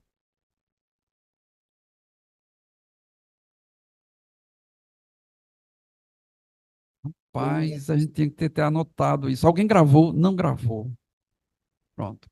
Vai gerar uma ata muito por cima de uma reunião importantíssima. Aí, essa ferramenta, o Meet Geek, você bota ela para rodar durante a reunião, ela está lá, escutando a reunião. Terminou a reunião, ela gera a ata. Já pronto. Aí, obviamente, a gente nunca memoriza tudo que a gente falou na reunião. A gente chega lá e diz, o que foi dito sobre o assunto tal? Aí ela diz para você o que é que foi dito, diz com quem falou, o que foi dito. É a secretária virtual, né? A redatora virtual. Mas tudo isso precisa de processador. Sem processador, sem infraestrutura, sem uma GPU, não acontece. Quer dizer, acontece. A gente está fazendo isso lá na PGE. Mas há um custo muito grande de tempo, né? Então, a gente poderia reduzir bastante esse tempo com GPUs. E aí, o que a PGE tem de diferencial em relação aos outros órgãos? A gente tem uma equipe de cientistas de dados. Então, a gente tem sênios, plenos e júniors, que são, na sua grande maioria, especialistas, alguns mestrandos, outros doutorandos. A gente tem um turnover alto. Normalmente, o mestrando, quando termina, ele vai para o doutorado, ainda fica com a gente mais 4 anos. Mas, quando defende a tese, não dá uma semana, ele sai. Os 5 doutores, que eram doutorandos do grupo, hoje, obviamente, estão trabalhando para fora. Tem 2 trabalhando morando em Portugal, o outro trabalhando para Portugal, mas daqui. Tem um trabalhando na Alemanha e outros 2 trabalhando nos Estados Unidos. Só que um também em home office, trabalhando daqui, quer dizer. E tem um que passou na verdade, tem um que passou no concurso da universidade e está aqui, na UPE. Isso é o que a gente usa lá na SSI. É o conjunto de ferramentas que a gente usa para fazer a hiperautomação. O que é hiperautomação? RPAs mais IAs. É o que a gente faz de ciência de dados. Basicamente, é muito Python, com ClickSense para gerar os dashboards. Python é a linguagem da ciência de dados. Aí, se vocês quiserem saber quais são as ferramentas que a gente pode usar para fazer ciência de dados, só essas daí. É um mundo de ferramentas, né? Então, o que não falta, todo dia tem novas ferramentas. Mas existem aquelas ferramentas mais utilizadas. E, para finalizar, eu dou essa sugestão de leitura para vocês, certo? Esses livros aqui, o primeiro, que é o de Klaus Schwab, A Quarta Revolução Industrial, é um livro rápido, de leitura rápida. O segundo é a Bíblia de Inteligência Artificial, um livro acadêmico, né? É aquele livro que tem 1.200 páginas, fonte Times New Roman, tamanho 6, quase sem figura. Você bota em pé, assim, né? Então, mas quem quer entender de inteligência artificial, esse é o livro. A gente não pode, a pessoa não pode dizer assim, vamos fazer, ou vamos trabalhar, ou vamos falar de inteligência artificial sem entender de estatística, matemática. Então, é recomendável qualquer livro. Mineração de dados é aquilo que eu falei, enviesamento. Esse é o grande problema das IAs. Vou trazer um exemplo aqui rápido. Por exemplo, nos Estados Unidos, alguns anos atrás, foi feita uma IA para dar progressão de regime. Você que era um detento regime fechado, ela ia dizer se podia ir para o semiaberto, se era do semiaberto, poderia ir para o aberto. Depois de 2 anos, ela dá esse suporte a tomar a decisão, os juízes foram fazer uma verificação, né? E perceberam que essa IA ela só dava progressão de regime para brancos. Qualquer outra pessoa de qualquer outra etnia, ela negava. Aí vocês podem dizer, está vendo, a IA é racista. Mas é que ela foi treinada com a população, os dados da população carcerária americana. E esses dados não foi feito o que a gente chama de mineração de dados. Significa que 60% a 70% dos dados eram da etnia negra e 30% eram de caucasianos, da etnia branca. Em outras palavras, ela aprendeu mais sobre negros do que brancos. Então, como o objetivo era ver se existia a possibilidade de reincidência do crime, ela considerou que era mais provável ter reincidência de crime. O erro é da IA? Não. O erro foi dos cientistas de dados que não fizeram um balanceamento dos dados. Não chegaram e cortaram os dados de excedente. Tinha que estar igual. Tipo assim, eu quero que ela aprenda a dizer se aquela imagem é um cachorro ou gato. Aí eu dou 800 imagens de cachorro e 200 imagens de gato. Vai ter gato que ela vai dizer que é cachorro, que ela aprendeu mais sobre cachorro do que gato. Qual é o problema? Mineração de dados. Existem várias técnicas que têm que ser usadas para mineração de dados. Balanceamento tem que ser usado, a retirada de outliers. O que são outliers? São os pontos fora da curva. Imagine que eu queira fazer, imagine que aqui fosse a APAC querendo fazer um sistema de alerta para enchentes. Aí ela pega os dados de todos os sensores que foram coletados ao longo de centenas exagero, né? Dezenas de anos, de todos os pontos, mas tem muita sujeira nesses dados, porque se for entrada de dados por humano, o humano erra quando entra dados. Por exemplo, é para entrar um dado que vai de 10 a 100, basta ele botar mais um zero que deturpou lá o dado de entrada. Mas a coleta foi com sensores. Sensor erra também. Tudo que é equipamento eletrônico é suscetível a interferência eletromagnética. Basta vir uma onda eletromagnética que pode afetar o dado que ele está capturando. Então, se não for feito o que a gente chama de outlier, é tirar esses pontos fora da curva, e você treinar a IA com aqueles dados, sem a limpeza, pode ser que tenha um dado ali de um dilúvio. Foi um dado errado. Quer dizer, o volume que ela captou de precipitação de chuvas, só num dilúvio você consegue aquilo. Mas não foi retirado. Então, ela só vai dar um alerta se tiver mais chuva do que aquilo.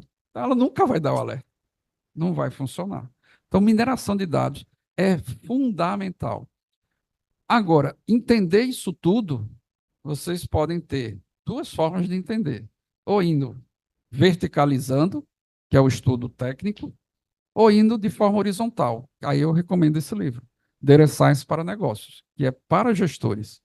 Ele não foca no tecnicismo, mas ele dá aquela visão que o gestor precisa ter para fazer a gestão orientada a dados. Agora, quem quer se aprofundar, aí tem análise preditiva, redes neurais artificiais, computação natural e algoritmos genéticos. Isso aqui é para quem quer verticalizar. Esses livros aqui, Kai-Fu Lee, que eu falei para vocês, Nick Bostrom e Harari, que é muito conhecido como Homo Sapiens, Homo Deus, e esse 21 lições para o século XXI. Não são livros técnicos, são livros bem gostosos de se ler e dá toda essa visão necessária para a quarta revolução industrial. Por fim, eu trago esse livro aqui, que é o Homo Futurus. É o único livro de ficção que tem nessa lista que eu recomendo, desse escritor alemão, Max Fischer. Porque todo mundo fica dizendo assim, mas a IA vai substituir o humano. Porque hoje, se a gente botar uma IA para fazer um termo de referência, ela faz. Não faz, né? Essas que a gente tem não faz. Mas quem sabe, as de curto, médio e longo prazo. Provavelmente farão. O detalhe é o seguinte, o grande problema, isso foi um vídeo que eu recomendo a todos assistir, de Ricardo Amorim, o economista Ricardo Amorim, que é a esteira do conhecimento. O problema todo é, por exemplo, um engenheiro que, sei lá, há 20 anos atrás, ele fosse fazer o curso de engenharia, ele ia passar 5 anos lá no bacharelado. Quando ele terminasse o curso dele, ele talvez precisasse fazer uma pós-graduação para se atualizar com os métodos daqui a uns 10 anos. Tudo que ele aprendeu na universidade vai estar vigente durante uns 10 anos. Hoje, qualquer estudante sai da graduação já defasado. Eu não estou nem entrando no mérito do engessamento que existe nas universidades para atualizar o currículo. Mesmo nas privadas, que é mais flexível, ele já sai desatualizado, porque a mudança hoje é muito rápida. A esteira está correndo muito rápida. Quer dizer, para você se manter na mesma posição, você cada vez tem que correr mais rápido. E eu sinto na pele isso, porque eu estou velhinho. Tá falando A máquina uma está coisa aqui arretada, fadigando. né? Então, por mais que eu goste de estar me atualizando, eu não Futuramente acompanho, formou não em consigo engenharia acompanhar a passada, evolução 5 anos na tecnológica. faculdade, né? E esse é um grande 4 problema. anos, 4 anos, A máquina humana, 5 anos na ela tem os faculdade, seus limites. com E 10 aí, anos, como é que a gente você vai ainda resolver tinha isso? Bom, é, esse ano, a Neuralink, que é uma das empresas de Elon Musk, já fez um teste com humanos, com o implante hoje, do mano, chip na saiu cabeça da sua cabeça atrasado. humana, e ele jogou xadrez com a mente. Vocês devem ter visto essa notícia, né? Como a Neuralink está avançando muito, Elon Musk, que é de Elon Musk, aí Bill Gates se juntou com Bezos, né, da Amazon, e criaram a sua própria empresa de evolução nessa área neural, os links neurais. O que esse livro fala, que é um livro de ficção, é que é uma tendência, certo? O Homo Futurus, como ele chamou, é aquele tipo do homem que não é mais um ser totalmente biológico. É o que nos filmes de ficção chamam de ciborgue, né? Aquela mistura de um ser de carbono e silício. É bem interessante esse livro, porque ele conta a história, né, em 3 momentos, de 2040 a 2070, de 2070 a 2100 e a partir de 2100. Eu não vou contar, porque senão vou estar deixando o prazer da leitura. Mas é um livro que, assim, apesar de ser ficção, eu sempre costumo dizer que toda a realidade um dia foi ficção. Tudo que a gente tem hoje, um dia era só ficção. Por exemplo, eu assistia com o meu pai Flash Gordon, foguete dando ré. Hoje o foguete dá ré. Os foguetes da ExoSpace dão ré.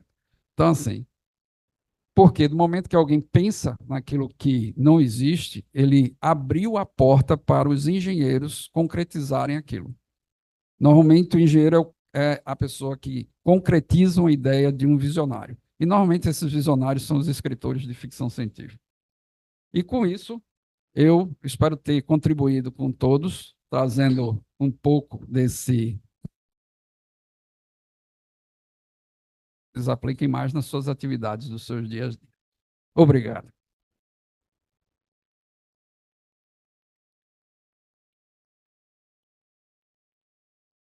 Álvaro, eu acho que foi excelente tu conseguisse prender a atenção do pessoal 1h30. Eu não lhe interrompi, Coisa né? boa. Eu acho que foi assim bastante proveitoso. Eu vou abrir rapidamente para perguntas, né? Se alguém tiver alguma dúvida. Mas eu já tenho uma que na verdade não é dúvida, já que eu já assisti sua palestra já em outras ocasiões. Me fala sobre aquela tua experiência de gestão de contratos usando a inteligência artificial, te ajudando na gestão de tantos contratos, né? Nós somos aqui gestores de contrato, né? E cada contrato tem uma particularidade e essas ferramentas ajudam a ser mais assertivo na gestão de contrato. Fala aí rapidamente tua experiência nisso aí, por favor. Na verdade, a gente nunca tem uma IA só, né? Trazendo os exemplos da Procuradoria. Lá a gente tem um conjunto de IAs, né? A gente tem mais robôs, RPAs, do que IAs. Basicamente, as IAs puxam o desenvolvimento dos RPAs, mas trazendo um dos pontos. Uma das funções da Procuradoria, a Procuradoria ela tem 4 especializadas, né? Que é a consultiva, que é a parte de compliance do governo, tudo que todos os órgãos mandam tem que ir para a PGE, e os procuradores da consultiva analisam aqueles processos para ver se eles seguem o que está definido pelos templates, né? Aí tem a Fazenda, que o foco é a arrecadação, a parte jurídica, quando não é resolvida administrativamente pela Cefaz. Tem o contencioso, que são os procuradores que defendem o Estado, por exemplo, em relação à economicidade, né? Uma pessoa física ou jurídica processou o Estado, eles vão estar lá defendendo para economizar para o Estado. E tem o apoio legislativo e jurídico do governo, que no caso da governadora. Aí, por exemplo, nessa parte de compliance, né? Isso é muito complicado, porque são muitos tipos de processos. Cada processo tem sua particularidade, tem sua exigência, né?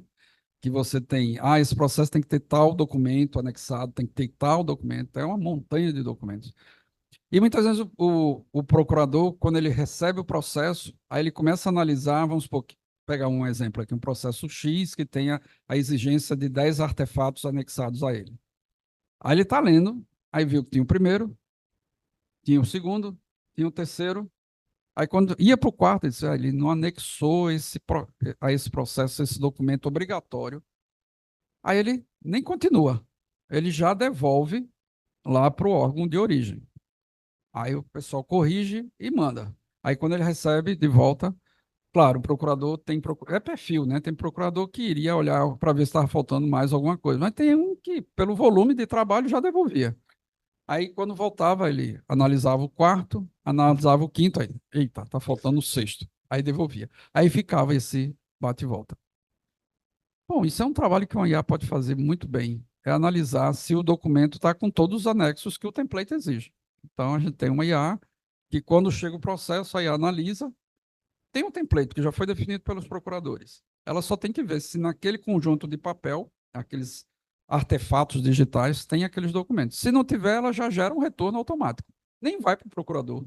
Ele nem toma conhecimento disso. Aí já chega no ordem de origem, a pessoa tem que providenciar o que está faltando. E normalmente só vai providenciar uma vez, porque não vai ser o bate e volta, porque tem 10. Ele faltou botar 4, ele já, obviamente, vai preencher os 4 que estavam faltando para mandar. E aí, obviamente, se vai faltando nada, dando ok, encaminha para o procurador. Aí, quando o procurador começa a analisar, obviamente, pode ter alguma cota de algum outro motivo, mas não pela falta do atendimento ao template. Então, isso diminuiu muito o bate e volta. Só isso já é um ganho. Outro ganho, que é o procurador não ter aquele gasto de começar a se concentrar num trabalho e, de repente, opa, não posso avançar porque sem esse documento eu não tenho como dar meu parecer. Então, isso vai quebrando também o raciocínio do procurador naquele trabalho. Então, só isso já é uma grande vantagem você ter um IA aqui, porque, obviamente, aqui vocês também têm N contratos, N processos, melhor dizendo, que têm suas exigências de outros anexos, que, para serem efetivamente validados, uma IA ajudaria bastante. Obrigado, Álvaro. Está aberto a perguntas.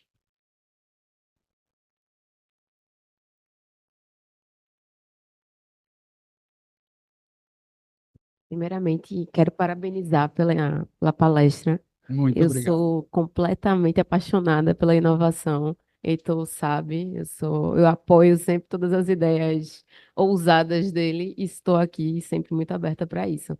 Mas eu fiquei com uma dúvida sobre o procedimento que tu falou lá no começo da PGE. Tu disseste que consegue fazer um crivo de um determinado procedimento e ele não vai para o procurador. A Lia.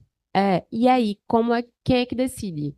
Porque na prática é a IA quem tá fazendo a análise, mas em tese é sugestiva, né? Quem é que faz no final, quem é que decide isso não funciona ou isso funciona? Perfeito. Bom, antes de mais nada, excelente pergunta, né? Porque a Lia é o exemplo que a gente tem hoje. Eu queria ser provocado para falar da Lia, porque a Lia é nosso xodó lá da PGE. E antes de explicar, assim, aqui eu posso dizer que a JUSEP está muito bem servida com 2 AGTICs de peso, que é Heitor e Romero para Não é fazer porque a gente é inovação. pesado, não, né? Não é porque a gente é pesado. Não, Isso mas é só um mero detalhe. Não, mas é verdade, isso é muito verdade. Mas a Lia, vou explicar a evolução da Lia, né? A Lia, como é que ela surgiu?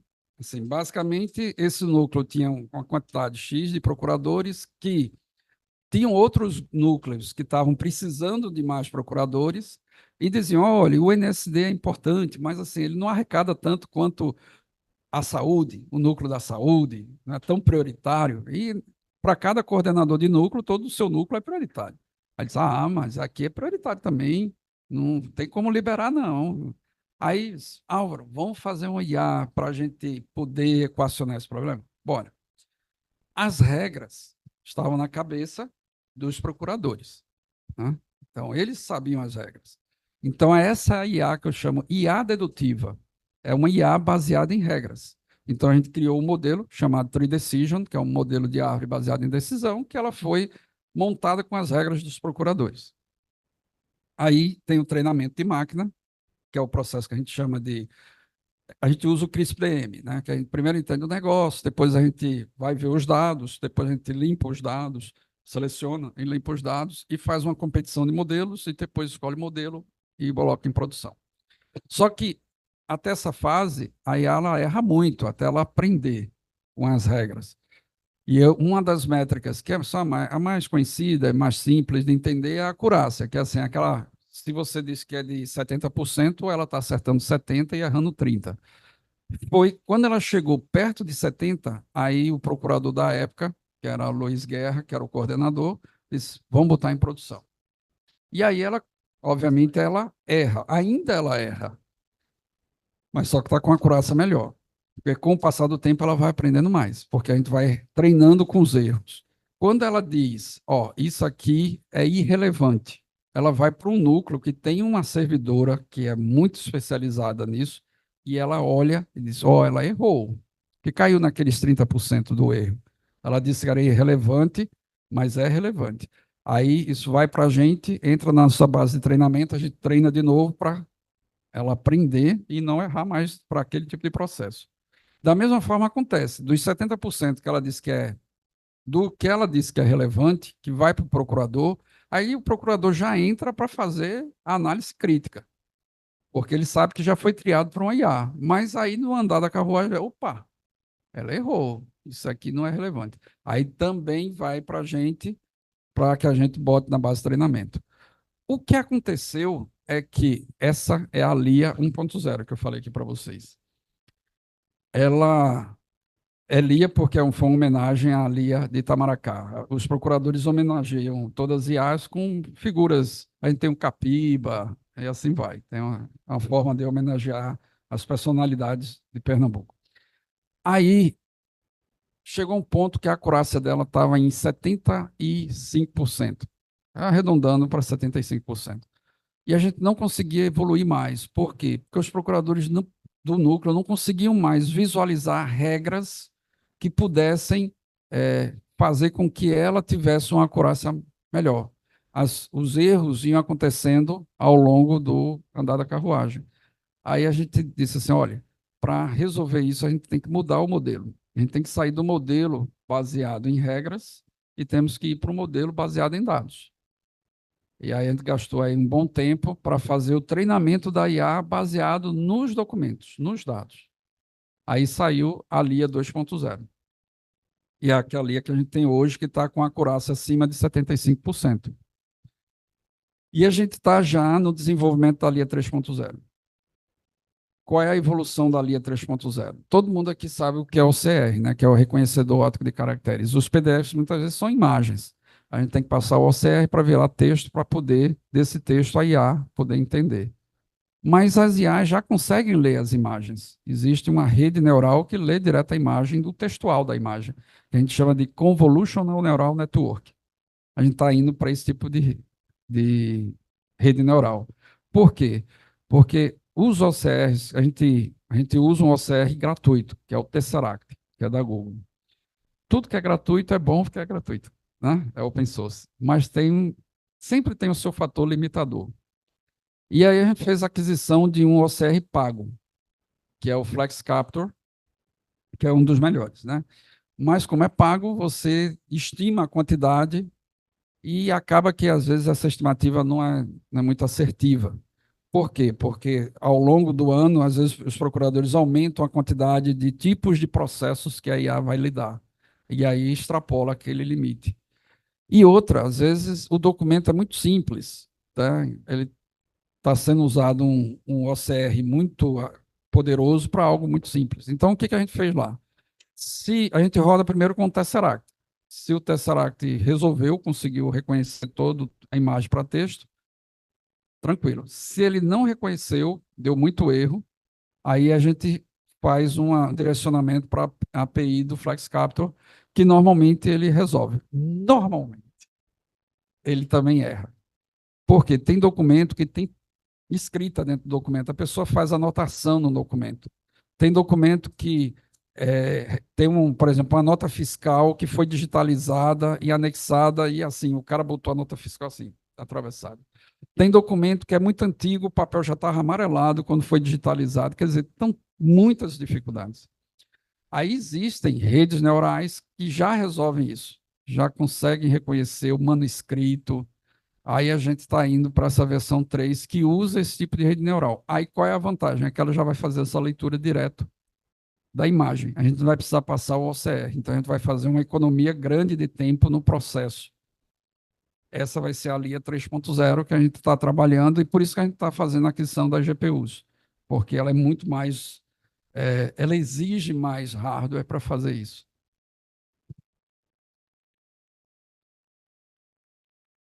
Bom, Álvaro, eu vou precisar sair, então eu queria primeiramente fazer um registro e, obviamente, um agradecimento, né? Eu que não sou ainda muito tecnológico, não estou no nível do Heitor, nem do Romero, né? Assim, é muito interessante ouvir o que você trouxe para nós aqui hoje, né? A história da IA, né? Começando lá em 1942, né? No estudo da sinapse, é algo que a gente nem imagina que teve todo esse processo para chegar onde a gente já está conseguindo experimentar hoje, né? Muito interessante o que você traz. Eu acho que todos nós aqui no dia a dia a gente vive muitas dúvidas em relação à aplicação dessa ferramenta na nossa atividade cotidiana, pessoal, né? E ainda mais quando a gente traz para o ambiente do trabalho, como é que a gente pode fazer o melhor uso, né, dessa ferramenta. Eu fiquei muito feliz quando cheguei aqui nessa casa, porque eu já encontrei um ambiente muito bem estruturado do ponto de vista da tecnologia, né, da eficiência. A JUSEP ela é reconhecida nacionalmente hoje pela posição, né, pela ranqueamento que ela já está hoje ocupando na quarta posição nacional.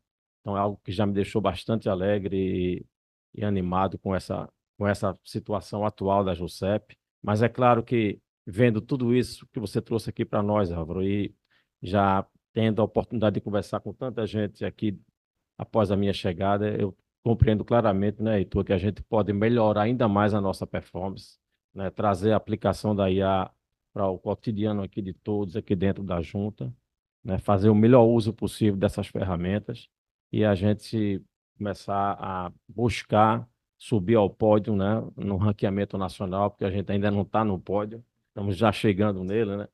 Aham. O pódio é a partir do terceiro lugar, a gente está no quarto. Não, mas a gente tem que ser Vamos, primeiro, vamos subir no pódio e, obviamente, buscar a medalha de ouro. Então, assim, eu queria realmente agradecer a sua visita aqui, a sua palestra. Foi um Foi prazer. enriquecedora, né? Acho que cada um de nós aqui conseguiu pegar um pouco mais de informação e até para aqueles que têm uma certa resistência, eventualmente, ou até um certo receio, que de alguma maneira a gente fica um pouco assustado com as possibilidades de uso, né, da inteligência artificial nesse mundo que a gente vive tão louco, polarizado, cheio de fake Verdade. news, né? Enfim. Então, claro que alguma coisa disso tudo nos assusta, mas ao mesmo tempo é muito interessante a gente conseguir entender um pouco que é um mundo extraordinário que a gente tem para explorar a partir daí. Então, eu queria realmente lhe agradecer por esse momento. Acho que todos aqui puderam é, aprender um pouco mais sobre isso, né? E dizer a todos que eu vou precisar realmente me retirar, mas queria que todos sintam-se abraçados por mim e pedir que, quando for necessário, Heitor, a gente convide novamente o nosso Álvaro para voltar aqui para conversar Será um conosco. prazer. E, no particular, eu queria lhe fazer um pedido, você conversar com o técnico do meu time para ver se a gente consegue montar lá, escalar a melhor seleção para a gente subir para a série B, que é o Estou nosso à NASP. disposição. Vou fazer isso. Um abraço. Até mais. Antes de sair, eu pediria uma gentileza. Eu tirar aqui uma selfie com todos aí Opa, vamos lá, posicionados. sim, claro.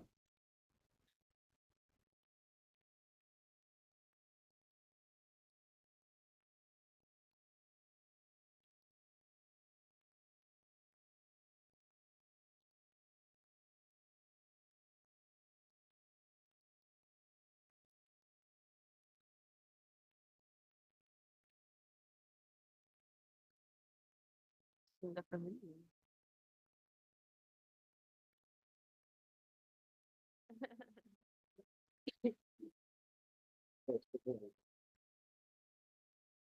Mais alguma pergunta? Ou podemos encerrar? Álvaro, mais uma vez, obrigado pela sua presença. Foi um prazer, Heitor. Sucesso para todos.